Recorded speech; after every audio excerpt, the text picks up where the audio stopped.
Hello and welcome to the first edition of UBF in the community. I'm Abs. And I'm Thomas. Abs, doing the same. Oh no, you put a jacket on top. I got cold. I was sick of the De Bruyne anyway. Today, as we said in our socials and as we revealed in our last episode, we would have a special guest on. We've actually decided we'll get two for the price of one. Wow. We've got Julie and Steve from the Corner Post. Guys, how are we? Good, thank you. And Good? yourself? Yeah, really Great. Good. Yeah, thank you. We're excited to jump on the podcast, guys. Sure are. Should be good. Julie, you brought some photos and some picture frames, which me and you obviously had that chat off camera, which means a lot to you. I look forward to for the viewers to find out how impactful they are to you personally. And Steve, with your journey from the UK, and trust me, guys, Steve, he's got some amazing stories about football and who he's met along the line, and I look forward to sharing those with you. We met not too long ago, I think it was a few weeks ago, and essentially we've been intrigued by why you guys do what you do. And not just the fact that you guys have a football store in the West. It's essentially why you've done it and who you've done it for. And if you guys want to introduce yourselves, tell us a bit of background about yourselves, and yeah, we'll take it from there. Start with you, Julie. Well, my name's Julie, and I'm the owner of the Corner Post, which we are in Wetherill Park, Stocklands, which we love. Being in that area, it's a big soccer community. And just love bringing our products to a community that loves the sport just as much as we do. Oh, and how long have you been in Stocklands, Wetherill Park for? Well, this time around since, what is it? It's been about 6 or 7 weeks. Yeah, now, it's only been it? about 8 weeks now. We were there previously a little over a year or so ago, but I got a bit sick and had to take some time off. Yep. But we're back and Back and better than ever, some would say. Yes. Hey, I have to say, I think I've been to Stockies twice in the last few weeks, and when I say the lines are there's always someone there. There's not even just one person. There's about 3, 4, 5, 6 at a time looking, and then I think you're getting to the point now where there's not enough people to sit there and cater for everyone. But with everything that you have and all the stock that you guys have pretty much got, it's something that you wouldn't get elsewhere. Thank you. Thank you for noticing. Abs, do you mind if I add something on that? Like that Williamson scarf. Yeah. Either I travel to London or I go to Wetherill Park. What's better for me? You tell me. Clearly Wetherill Park. I would say London, I'm joking.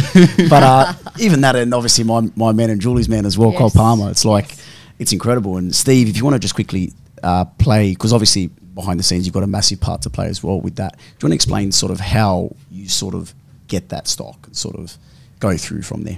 A bit about yourself and your journey as well. Yeah, well, first of all, I just want to say, thanks for having us on tonight. It's brilliant to spend time with you guys, and we really appreciate everything that you're doing. So, thank you. Thank you. Thank you. Thank you to all the listeners, and, that's fantastic. And, yeah, I guess, my journey started, I came to Australia in 1999, so, hard to believe, sort of, 25 years ago now. Wow. And, football was always a major part of my life. Any photos of me as a young boy, you'll see me holding a ball. When I moved here, obviously something that I missed was, watching my team play and playing football. But I quickly sort of found, that there was really a fantastic football community here, and I quickly got to learn about some of the local clubs. Obviously Marconi, Sydney United, Sydney Olympic. I remember the days of Northern Spirit, and started to meet a lot of really good people within that football community, and obviously that helps you feel less sort of like homesick, really, as much as I was enjoying my life here in Australia. And I'd always been a passionate sort of like collector of memorabilia. What I like about memorabilia, and Julie's got some examples of things that belong to her sort of like family. It's about those memories in time, really. And I love talking to people. It might be to be talking about the first sort of game that their grandparents or their parents took them to. So that's what I sort of like doing, the memorabilia. So over the years, basically, I'd formed good relationships with other passionate collectors, within the UK and around the world. that gave me access to some really cool sort of like stuff, and I was, you know, building up my own personal collection. So that's how it really sort of started from there. Yeah. And how'd you guys meet? Well, I had a different business in Stockies, and I just still had my passion for soccer within that business, but not as big as it is now. I had just one little corner, and this pommy bloke He's got an accent, yeah. walked past the shop and went, into your soccer, are you? And I said, yeah, just a bit. And we met that day and been quite good friends ever since. How long ago was that, So sorry? that was about 2.5, 3 Yeah, years ago about now. 2.5, yeah. 3 years ago. Yeah. Some would say you're United by football. We are united by football. Class. Yeah. Class. Yeah. Well, we'll kick on to that conversation. So give us a bit about your history with football and how it runs through your family and what it's effectively meant for you today to have the business that you do through the history that you have, because we've had conversations about how deeply connected you are with football. Yes, And how about if we share that with the people as well? Yeah. Well, I grew up travelling this country, this beautiful country of ours, watching my father play A-grade soccer and football, as the Pommies like to call it. But it all started with my grandfather here, who was the founding captain of the Cove Rangers football team in Scotland, in Bonnie, Scotland. Oh. Don't talk to me about the Euros at the moment, but anyway. I'm in the same boat. I'm in the same boat. So my grandfather kicked it off, and my father followed in his footsteps, and also my father's cousin, which is Dennis Law, Wow. from Manchester United. Wow. So it runs quite deeply through our blood, but very, very proud of my family's history, especially my father, who on this day had to make a choice whether he was going to play in the grand final or go and watch his son be born. Of course, he played the grand final and Someone said the right decision. scored the 2 winning goals. Wow.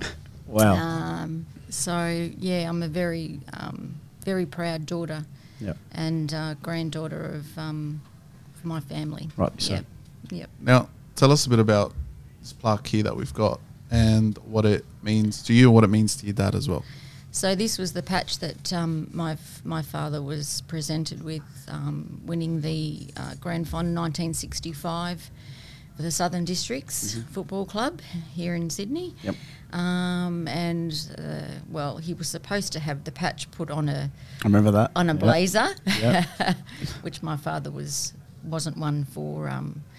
He wasn't, some would say these days, a show pony or anything like that. Dad just loved being a true Scotsman, loved his football, and just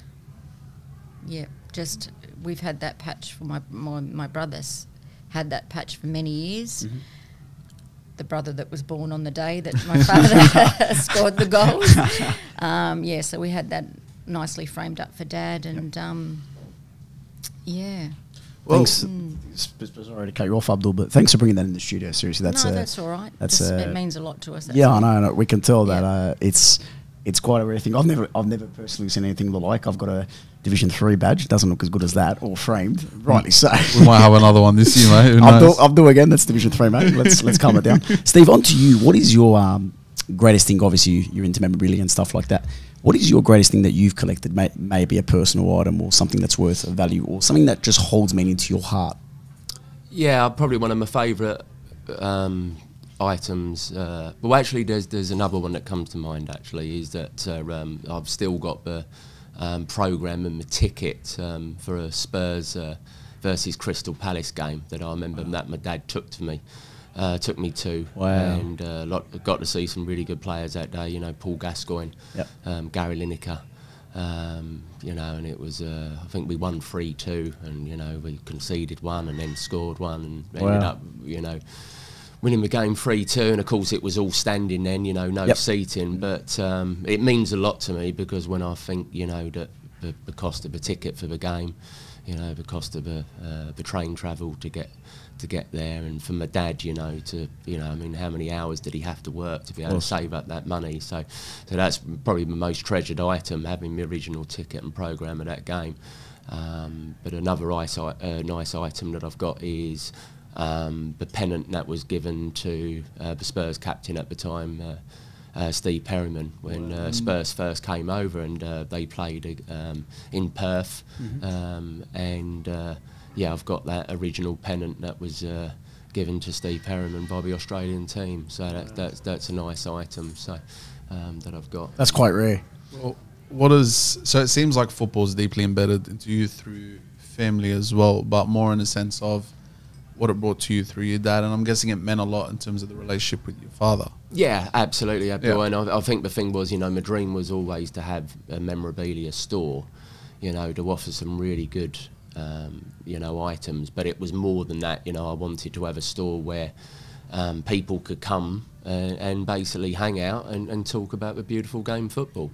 So when I met Julie and her husband Phil and her son Ben, I saw that they shared that same vision of having that type of store, and we've just been blown away by the response of everyone. I love all the different cultures, and we love hearing the stories. It could be about the teams that they played for. I've been lucky to meet, Julie's father, John. He's just a fantastic guy, and I just love talking football to him about some of those old legends, some of those players. Like I say, we've just been blown away by the response of the local community. So that's really what we've enjoyed. I think, obviously, coming over from England, you would have maybe expected that football is ingrained in Australian culture, and especially in Western Sydney, we were having that chat off camera. Yeah. It is. It's massive. Absolutely. And I think that's why the corner post is perfectly situated in Western Sydney. And like we were saying off camera, Julie, it's 15 minutes from Para, from Liverpool, from Bonnyrigg. It's just the perfect, you're in a cultural hotbed of just all different cultures. And obviously we're not going to talk about too far in advance your plans and stuff like that, but it's amazing what they've got going on there. And personally, myself and Abs, I know half my paycheck just goes there immediately. But Abs, thanks for that. No, that's okay. That's okay. But Abs, what's your sort of, when you first went there, what was your sort of first impression? Because again, obviously I got into football a bit earlier than you did, but I've never seen the stuff like that. No, 100%. It was just like every corner you take, and it's like, wow. Like keep walking around, you're like, oh my, like you just keep getting surprised by the stuff you see, because you go to, we're not going to be that podcast that names. You go to other stores and you see the same thing. This jersey here, this jersey there, this jersey, like might not be authentic. Some would say. Some of them aren't authentic. Some of them is just your generic jersey. But with you guys, I think it's the range that surprised me, and it's not just a jersey. It's not just, you've got scarves and hats. You've got, showed me some of the books and the game day stuff that you've got, some of the memorabilia, some of, the little soccer ball heads that we've got here. You've got the cards, signed cards. You've got, the clocks and just things. And that's not everything you have. And it goes to show that, if you put your time in, and it'll lead to the next question, which is, what does it mean to you doing it for the people and providing what you have in that sense? Well, in the last 48 hours, I've driven to Melbourne, picked up stock, driven back, gone straight from there to work, gone from work to the Marconi Club to obviously take the Marconi Club asked for us to take our memorabilia there and the jerseys there. From there back to work, from work to here. It's just a passion. It's a passion, and there's nowhere that I think I can say for Steve too. There's nowhere we won't go to find the goods, 100%, and to find things that, and it means the world to me to have a child this big to a grown man coming in and saying, "Wow, this is my favourite shop. This shop is just the best," and that's enough for me. It's enough for me. And I get it. It's just putting the smile on people's faces. Yep, and I absolutely. think sometimes what you do in life doesn't always love you back, but it's important to love what you do. True. And at the end of the day, if you're day in, day out at the store, and you got, like you said, a 6-7 year old coming in and he sees his favourite player on a scarf or on a photo, on a post or anything like that, and that's all they want, and you know that they've gone home and they're happy for the next 3-4 days, I can understand how you feel, because it melts your heart in a way. It does. Makes my heart smile. Yeah. What about you, Steve? Yeah, I mean, I think that, you know, sport in general and, you know, especially football, it brings people together. And, you know, a lot of people have had a lot of, you know, it's been tough the last few years with COVID and everything. So, as you say, for someone to be able to, you know, come down to the shop and, you know, and share those memories and share those stories with us, we love that. And, you know, if we can find that special item, it might be a particular jersey, you know, that they've been looking for, or it could be a football program, or an original ticket from one of the games, or it might be that trading card that they've been trying to get. So really just being in that heart of a community and getting to meet people and hear their stories. Really. And that's the thing as well. It's like the corner post. It really is it's not a come in, buy, leave. It's really a have a chat, get to know the people, and then it stems from there. Like it's quite a unique place, because again, we're not going to name stores, but I've been to certain football shops where it's like you come in, you buy your stuff, and you go. Whereas, as Steve rightly said before, football's not that sport. Football is about those conversations, generating Brings people those together. Correct, generating those connections. And for me, that's why I find it so special. Yeah, and I agree with you on that as well, because you could be, let's just say, putting a smile on a 6-year-old with a scarf.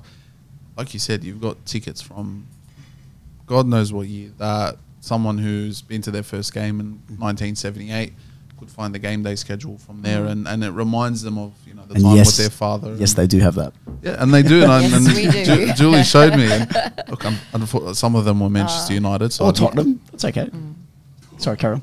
But I think you're not just, let's just say, pleasing kids or putting a smile on kids' faces. It's every generation. And football connects people not just by culture but by years as well. Because I could sit there and have a conversation with my 10-year-old sister about football, and I could sit there and have a conversation with my grandfather as well about football. And whether it's, like I said, a game day schedule, whether it's a jersey or whether it's a scarf, I think what you're doing for the community, especially in Western Sydney, as much as I joke around and say I'm an FC fan, I'm from Western Sydney, and what it means to have something that started there and grows out of there, it means a lot to the community, and 100%. we can't do anything but thank you guys for what you've done as well there. So Thank you And- for that. and Thank you. and wish you guys all the best going forward too, in terms of the growth that we've seen with the year. Like, it is insane, and It is. and you guys, like you told us, the shop's growing down the aisle of Down the corridor. Stockies. Yeah. Yes. Seriously, come down, have a look, have a conversation. The people are lovely. Trust me, Julie, Ben, Steve, Phil, everyone's there. Have a chat. It is beautiful. Trust me. I go there for 10 minutes in my mind because I'm in a schedule. I end up calling work. Sorry, work. I will be late. And, half of work's paycheck is gone. I'll be honest, when we went there, I think 2 Saturdays It was ago, an hour. I was there, we were chatting for a good hour, and then I looked at the jersey, bought it, and then, oh my God, I really did want that Serbia jersey. And then I walked halfway through Wetherill Park, and I'm like, oh, I've got to go back and get it. I know. I went back to the store and Ben said, Mum, the boys came back. It's unbelievable. From us at UBF, it's a pleasure getting to know you guys, and I think, you know, hopefully it's the start of a Absolutely. beautiful and flourishing relationship. 100%. Because forget football, as people, you guys seem to be amazing people. Tops. And that's what we kind of build our relationships on, and the first thing being who they are as a person and what they stand for, and you guys are absolutely everything we want to be associated with. So, Thank you. Do you mind if I just second that as well? It's like, as was rightly saying before, we like to joke around, but seriously, we are united by football, and obviously that's a connection that we made through football. And like I said, guys, please come down to the corner post at Wetherill Park. It stops. Where's my camera? Please come down to the corner post at Wetherill Park. We'll plug them in the socials when you guys get the clip. Reshare it if you like. And it stops. Personally, from myself, all the crew at UBF, Julie, massive thank you. I met you first, and obviously Abs came in as well. Arsenal. Forget about that. But no, Steve as well. We'll forgive you. Steve, first time I met you today. No, thank you so much. Honestly, it's been quite the pleasure. Tottenham fan. But it is what it look, is. I'm walking into fire here. I've got a Tottenham fan and a Chelsea fan. So And you got me as well, but obviously I'm a bit shorter than you.